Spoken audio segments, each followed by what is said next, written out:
Qué gusto acompañarlos, amigos, en este sábado 10 de junio de 2023. Empezamos.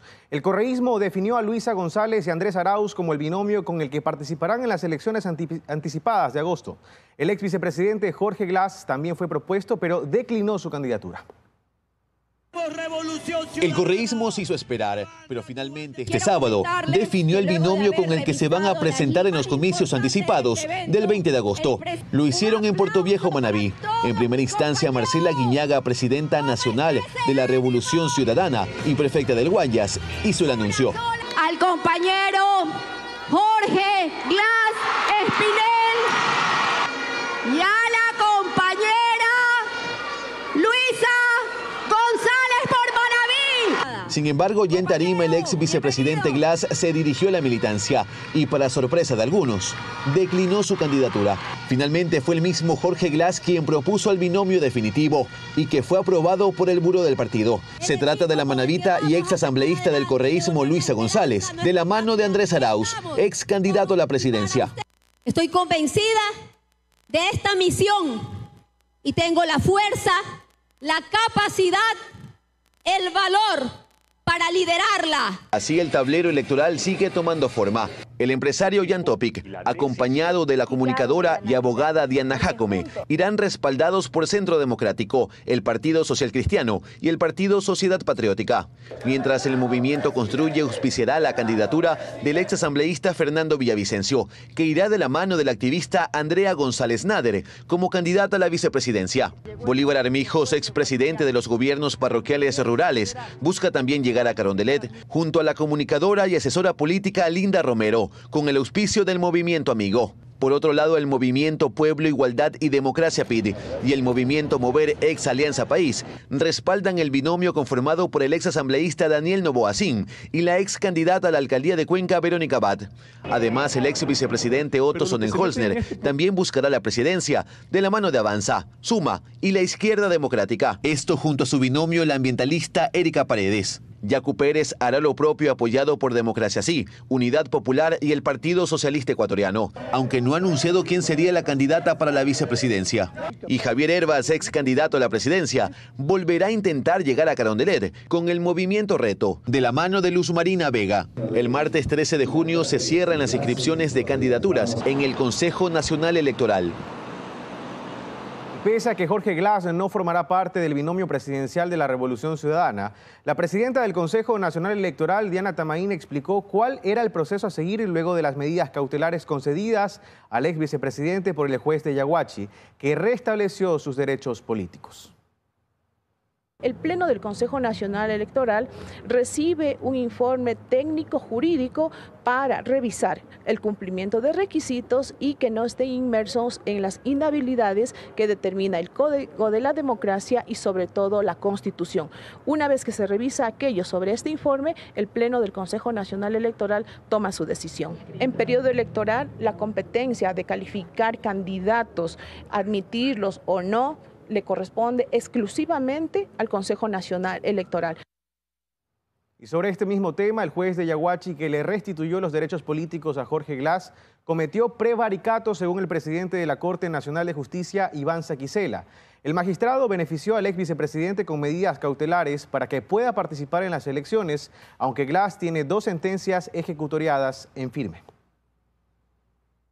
Que el juez de Yaguachi, John Rodríguez, quien dictó las medidas cautelares que disponen la restitución de los derechos políticos al ex vicepresidente Jorge Glass con el afán de que pueda participar en las elecciones anticipadas de agosto próximo, ha cometido un delito de prevaricato. Así lo firma el presidente de la Corte Nacional de Justicia, Iván Saquicela. Precisamente la Corte Constitucional en estos días determina que es posible que un juez en este tipo de casos puede cometer prevaricato. En este caso es clarísimo. ¿Por qué? Va contra normas expresas procesales. Saquicela enumeró las faltas que habría cometido el magistrado. 1. Sin competencia. 2. Está dando lugar a una demanda en contra del presidente de la República, que no tiene por qué ser un legitimado activo. Yo he revisado, me he quedado sorprendido de una resolución tamañamente arbitraria. Y pidió la intervención inmediata de la Fiscalía General del Estado. La Fiscalía General del Estado debe actuar en forma inmediata y procesar por prevaricato. No puede suceder este tipo de conductas de desnaturalizar a las garantías constitucionales jurisdiccionales y dejando en mal predicamento a la justicia del país. El presidente de la Corte Nacional de Justicia señala que no es posible que Glass pueda postularse como candidato a ninguna dignidad en las elecciones anticipadas, ya que las medidas cautelares se refieren al juicio político que se le siguió en la Asamblea al ex vicepresidente. Pues el ex binomio de Rafael Correa no habría sido notificado por la Contraloría General del Estado sobre la pérdida de sus derechos políticos. Pero no tiene nada que ver, no hace referencia alguna, mucho menos dejar sin efecto, porque además no es posible, dos sentencias, el llamado caso Sobornos y la otra, el llamado caso Odebrecht, en cuyas sentencias consta pena privativa de la libertad y obviamente de conformidad con la ley, la suspensión de los derechos políticos. Esas sentencias están firmes. Las medidas cautelares fueron interpuestas por Rodolfo Miranda Soriano, ciudadano ecuatoriano en contra del presidente de la República, Guillermo Lasso, como representante del Estado, argumentando que existe una campaña de desprestigio en redes sociales que busca impedir que Glass se postule a una dignidad en los comicios. El juez Rodríguez, que resolvió el recurso la tarde de este viernes, es decir, el mismo día en que fue ingresado, en su dictamen dispuso que el Ministerio de Trabajo levante los impedimentos que tiene el ex vicepresidente para ejercer cargos en el sector público. El oficio ya fue remitido al Consejo Nacional Electoral. A propósito, 2 condenas, un pedido de formulación de cargos y una indagación previa por peculado tiene actualmente el ex vicepresidente Jorge Glass como parte de su historial judicial. La Fiscalía lo ha acusado de haber integrado y liderado redes de corrupción que causaron considerables perjuicios económicos al Estado. Compañera.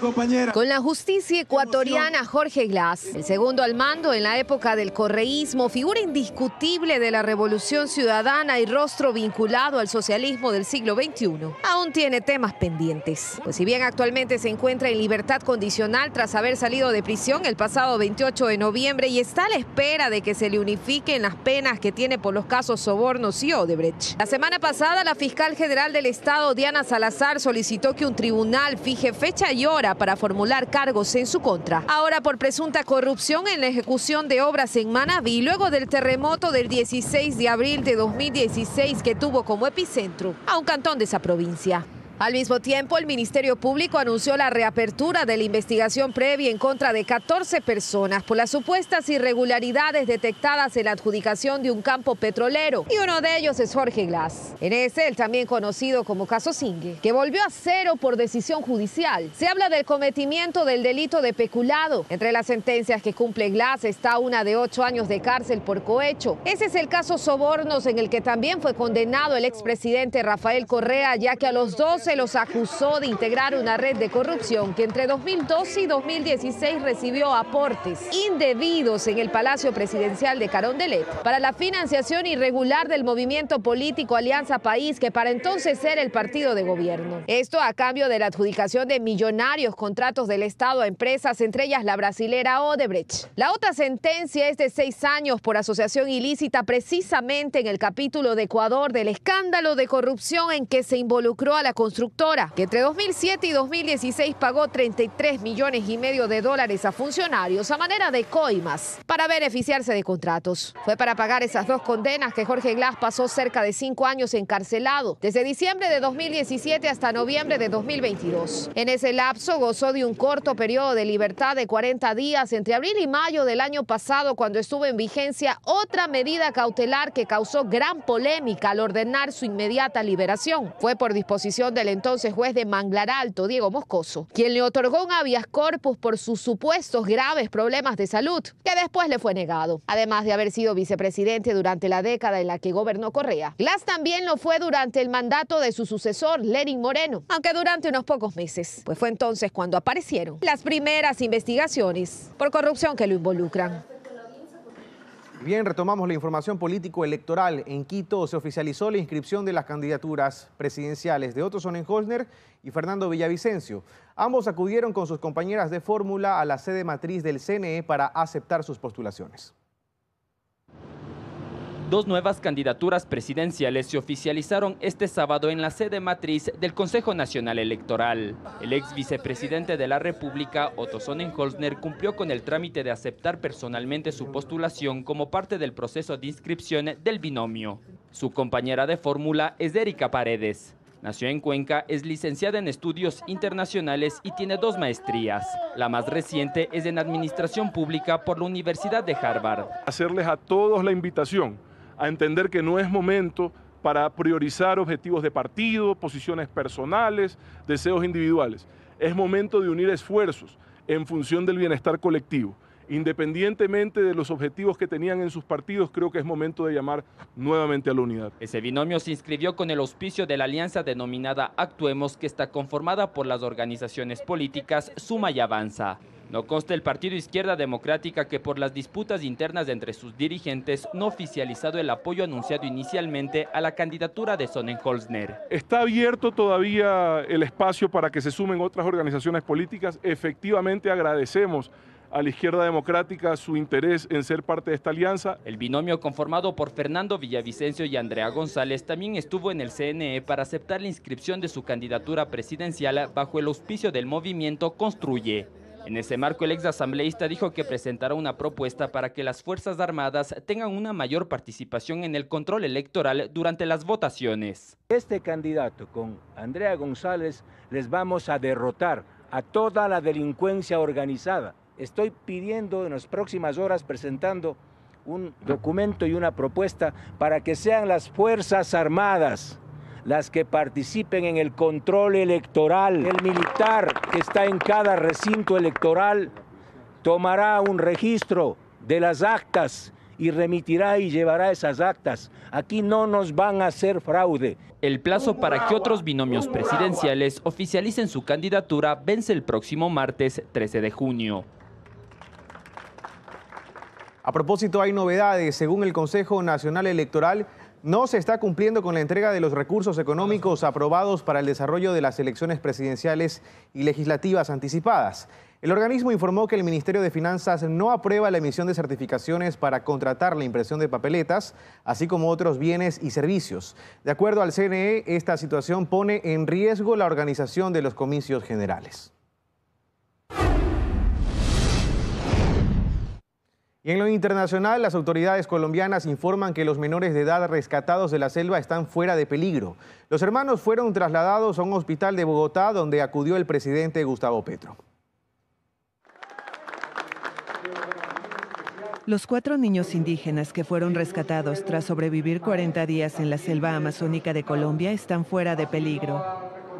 Las autoridades colombianas presentaron su primer informe de salud el sábado tras someterlos a exámenes. Es un estado aceptable, de acuerdo con los informes médicos, están fuera de peligro, lo que se requiere es estabilizarlos. Los niños fueron localizados en situación frágil el viernes y trasladados en helicóptero a la ciudad más cercana de San José del Guaviare, y luego la Fuerza Aérea los llevó a Bogotá, donde están recibiendo atención médica. El presidente Gustavo Petro acudió al lugar para visitarlos. Se encuentran en el proceso de recuperación, primero de acuerdo con las prescripciones médicas, hidratándose, porque naturalmente que se encontraban en una situación complicada, no pueden todavía ingerir alimentos. Los hermanos recibirán soporte tradicional y psicológico para poder adecuarse a estas nuevas condiciones. También se contó que uno de los hermanos, Tien Noriel, cumplió 5 años en la selva y Christine, la menor, 1 año, gracias a los cuidados de la mayor de 13. Vimos entonces a Leslie, a la que también igualmente tenemos que reconocerle no solo su valor, sino su liderazgo, porque podríamos decir que fue por ella que los 3 hermanitos pudieron sobrevivir a su lado, con sus cuidados, con el conocimiento también de la selva. Los menores viajaban junto a su madre, un líder de la comunidad originaria y el piloto, en un avión monomotor que cayó a tierra el pasado 1 de mayo y quedó con el frente destrozado en medio de la espesa selva del departamento de Caquetá. Entre el 15 y el 16 de mayo, soldados encontraron la avioneta destruida con todos los adultos muertos. Dale gracias primero a Dios por creernos, por escucharnos, por querernos. Aquí que lo traiga Villavicencio. Yo necesito a mi nieto para yo mirarlo. Durante las intensas operaciones de búsqueda se extravió un perro rastreador llamado Wilson que halló varias de las pertenencias de los menores y ahora está perdido en la espesa vegetación. Aparte de animales salvajes y una vegetación hostil, la selva del Caquetá alberga a guerrilleros que se apartaron del pacto de paz firmado por las FARC en 2016. Vamos con otras noticias y ahora damos de vuelta, amigos. Gracias por seguir con nosotros. Le contamos ahora que el presidente de la República, Guillermo Lasso, se reunió con 7 alcaldes y con la prefecta de la provincia de Esmeraldas para analizar la situación tras las intensas lluvias.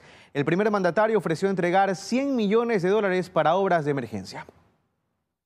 El presidente Guillermo Lasso llegó hasta Esmeraldas para reunirse con la prefecta de la provincia y los alcaldes de los 7 cantones para abordar sus necesidades debido a las inundaciones que se han registrado a inicios de junio del 2023.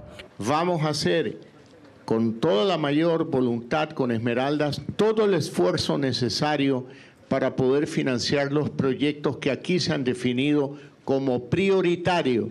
Han planteado los proyectos que consideran prioritarios, dijo Lasso, quien agregó que las propuestas han sido entregadas al Banco del Estado del Ecuador y al Ministerio de Obras Públicas. Se ha entregado en lo que va del año $78.1 millones. En programas de inclusión social, $136 millones en Esmeralda. La prefecta Roberta Zambrano recibió un cheque y acta de compromiso del Banco de Desarrollo para obras por 8.6 millones. El alcalde de Río Verde, Jofre Quintero, por 1.3 millones para compra de maquinarias. De igual forma, entregaron recursos para los municipios de Eloy Alfaro y Quinindé. En Muisnes se espera canalizar toda la ayuda que logre remediar el fuerte impacto climático en esta zona del sur de la provincia de Esmeraldas. Además, se espera que el Ministerio de Transporte y Obras Públicas instale el puente Bailey en el tramo afectado por un socavón en la carretera E15 al sur de la provincia.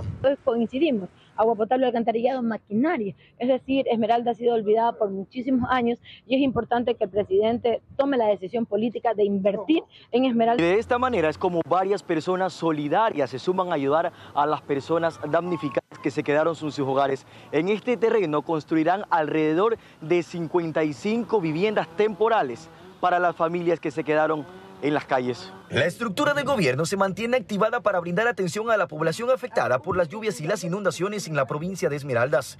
El gobierno nacional, a través del Comité de Operaciones de Emergencia COE, resolvió declararse en sesión permanente para dar respuesta con celeridad. Desde el primer momento de la emergencia, el día domingo en la noche, nuestra coordinación zonal respectiva de Secretaría de Riesgos se dirigió a este sector. Hemos ya desde el segundo día complementado las acciones desde el nivel matriz. Según el último reporte de la Secretaría de Gestión de Riesgos, al momento continúan levantando información y entregando kits de alimentos que hasta el momento serían 2.100 familias beneficiadas y 300 colchones, almohadas y sábanas. Cabe indicar que las empresas privadas también se han sumado a esta ayuda por los hermanos esmeraldeños. Es así que esta mañana llegó hasta la ciudad 8.000 kits de comida que serán entregados en las próximas horas.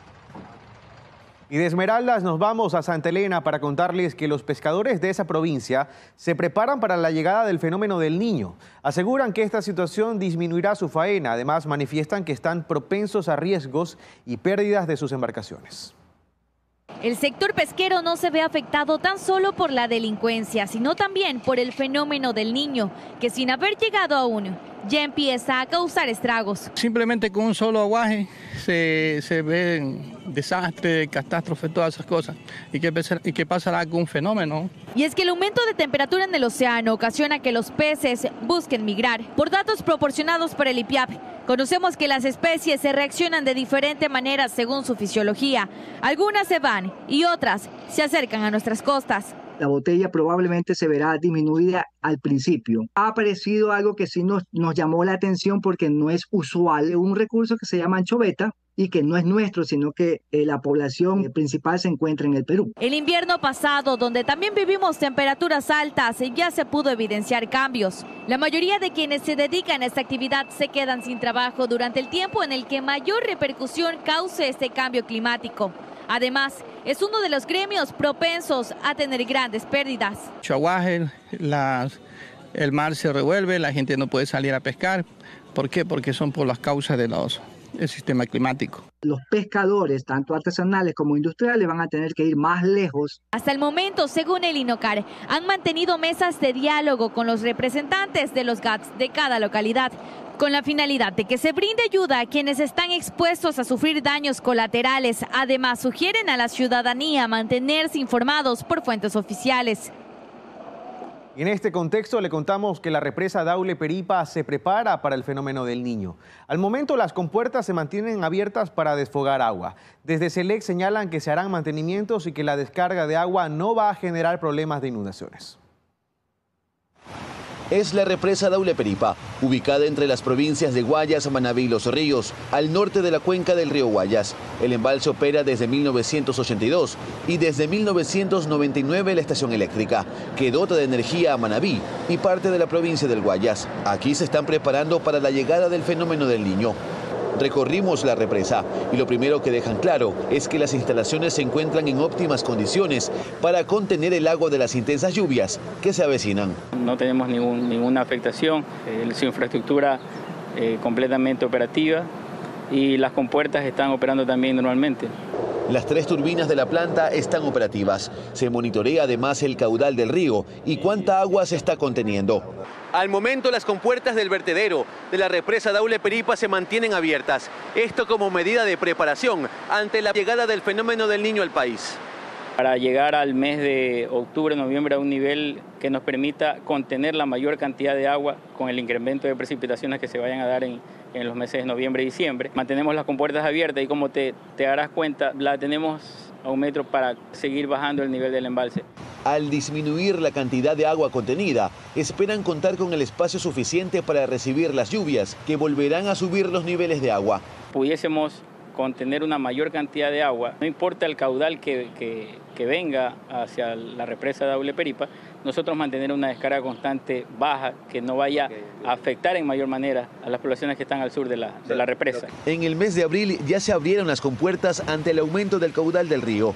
Esto derivó en alerta en cantones y recintos al sur del afluente por inundaciones. Sin embargo, desde SELEC aseguran que eso se debió también por otros factores, más no por la apertura de compuertas. El vertido de agua se haga de manera controlada para no afectar aún más a las inundaciones que se están presentando de forma normal en la época invernal. La apertura de compuertas puede hacer una afectación a 1/3 de lo que pueda estar pasando abajo, ¿no? Mantenimientos por $6 millones también se van a realizar este año.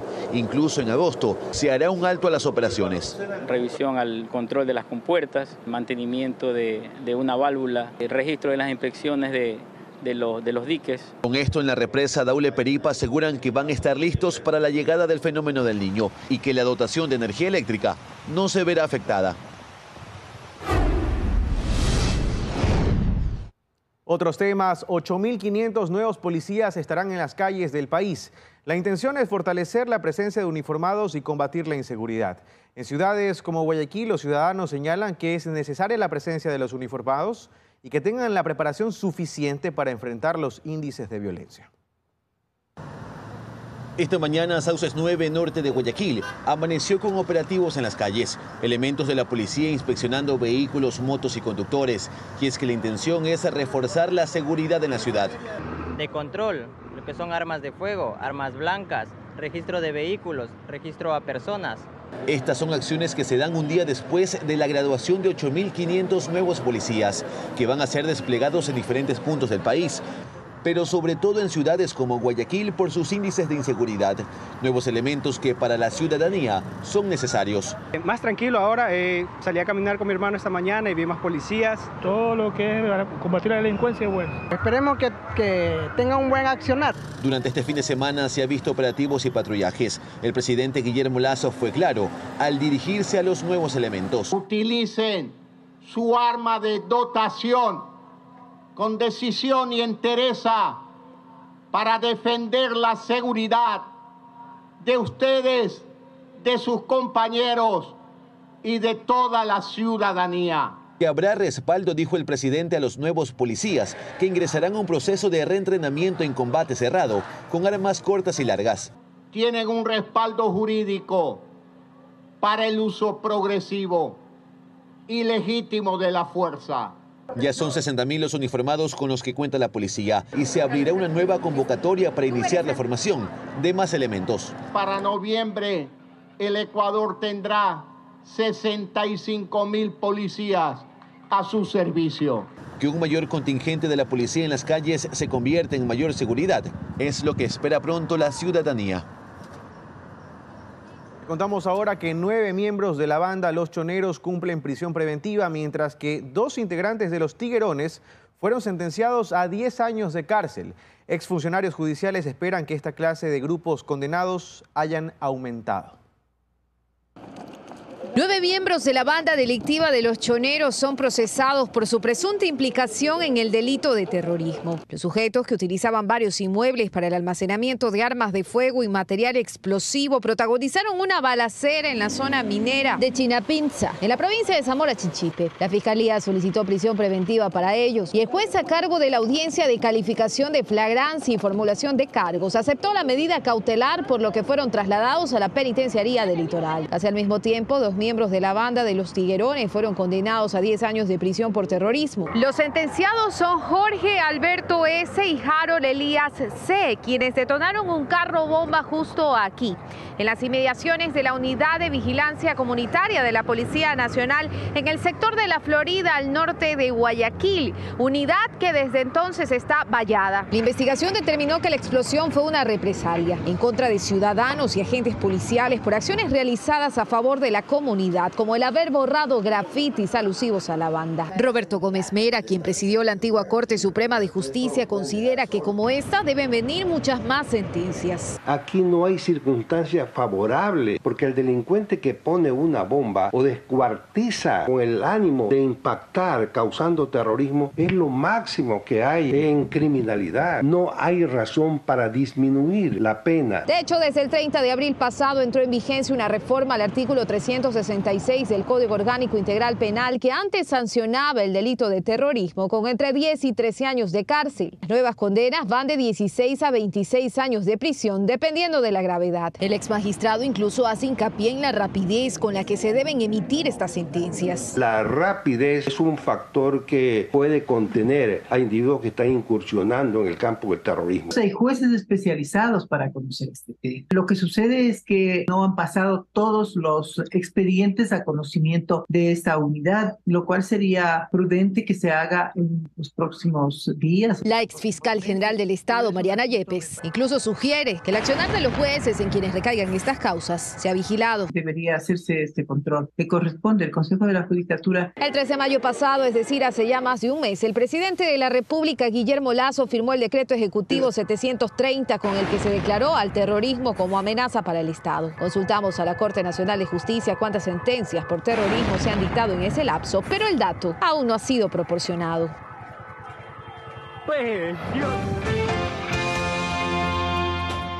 Al volver, se desarrolló el desfile del Corpus Christi en el cantón Pujilí, provincia de Cotopaxi, festividad declarada Patrimonio Intangible de la Nación. Además, la falta de atención por parte de las autoridades ha derivado en el deterioro del Área Nacional de Recreación Isla Santay.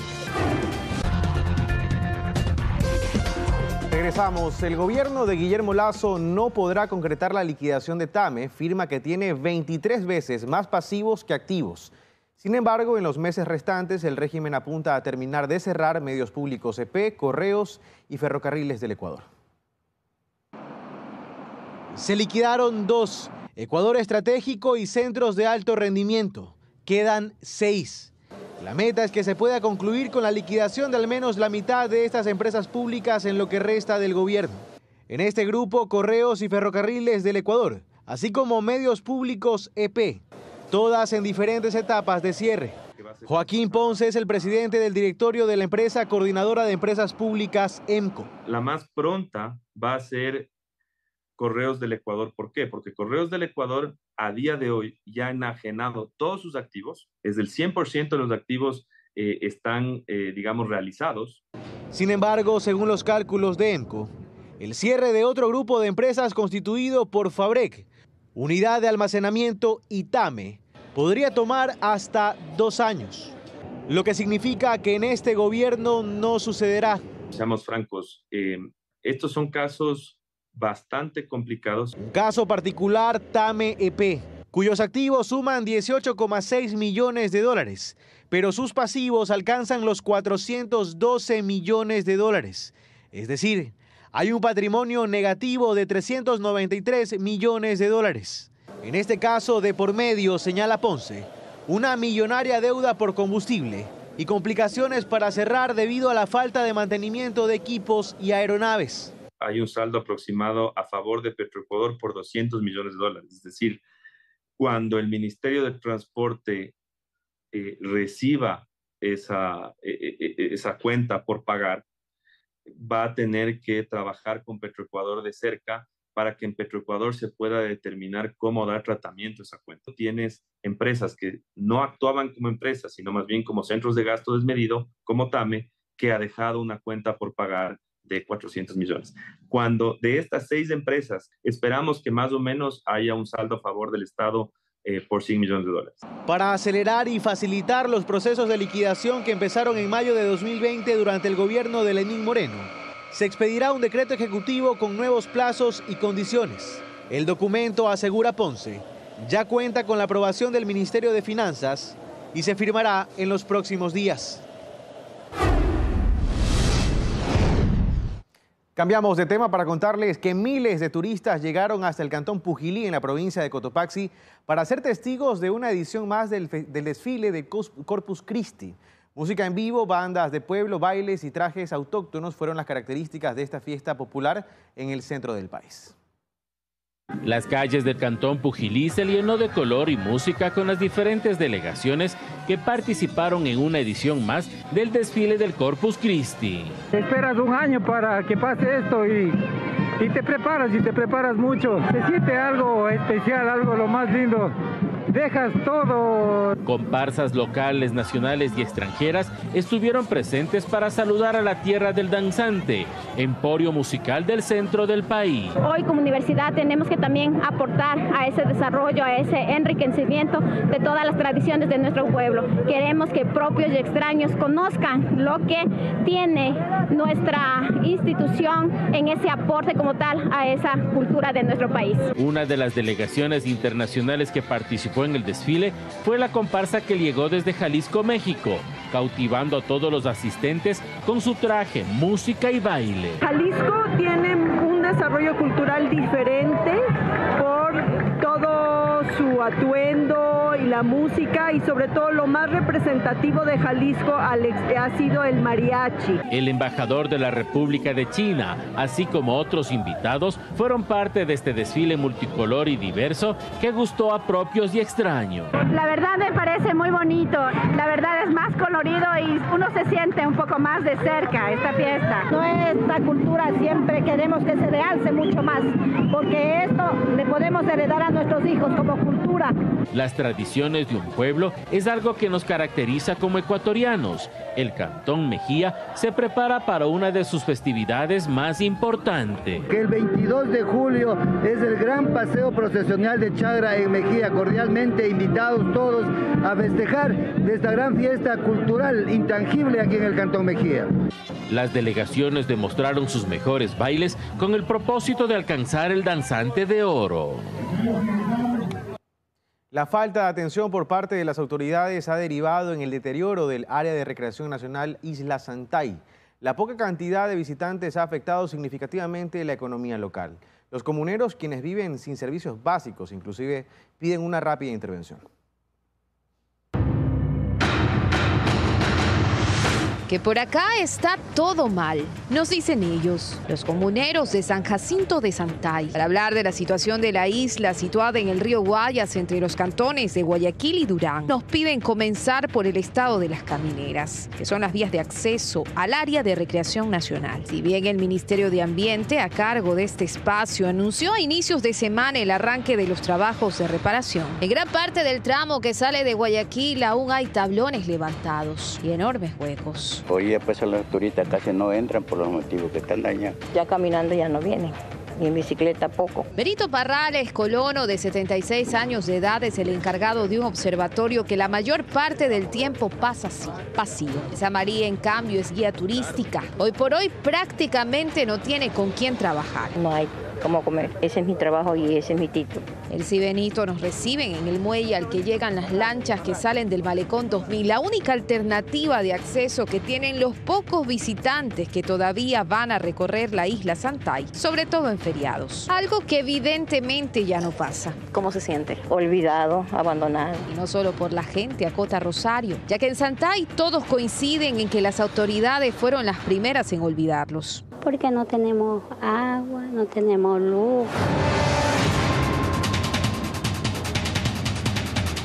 Rosario y Gabriela tienen su casa en Ecualdea, la parte habitacional del área de recreación nacional. Se las entregó el gobierno de turno hace 13 años en comodato. Son de madera y tienen paneles solares en el techo, aunque las baterías hace tiempo que ya no están funcionando. No tiene generador para prender, para que le dé uno la luz, y se gasta en gasolina porque son $3.50 en gasolina para un generador. Y a eso se suma lo que pagan para poder tener agua potable al menos 3 veces por semana. Llama a la gabarra para que den el tanque ya, para que llenen para ella vender lunes, miércoles y viernes. La poma vale 25 centavos y la grande vale 30 centavos. Por lo que ya no les queda de dónde, agrega don Isidro, sacar para el mantenimiento de las casas. Algunos proyectos están caídos, no que nos estemos apuntalados con palos para que nos aguante la entrada a las casas. Son 56 las viviendas que están asentadas aquí en la isla Santay. En el 80% de ellas ya se empieza a evidenciar un daño en la infraestructura. No solo en las camineras que llevan al acceso a las casas, sino también en las bases, en las paredes, en los pisos. Sus habitantes piden una intervención inmediata.